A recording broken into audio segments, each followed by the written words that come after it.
چیه؟ تو همین تیترا نظرتو جلب میکنن.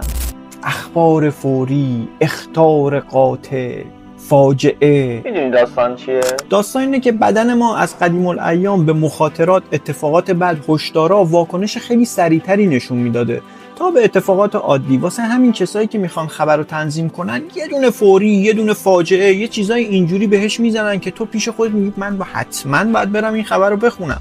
اگه این خبر رو نخونم به احتمال زیاد یکی از بدترین اتفاقای زندگی من افتاده. ولی به این میگن دکمه ترس. و عامدانه این کارو میکنن تا بتونن با ترس ما تجارت کنن. راهکار چیه؟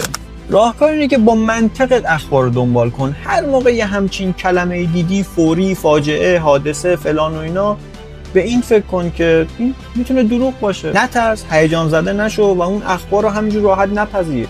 مهمترین چیز امروز اینه که شما اخبار رو راستی آزمایی کنید. و با تکنولوژی که امروز هست کسی نمیتونه بگه من نمیدونستم فلان و اینا، و کسی که نتونه از این تکنولوژی ها استفاده کنه امروز بی سواد محسوب میشه.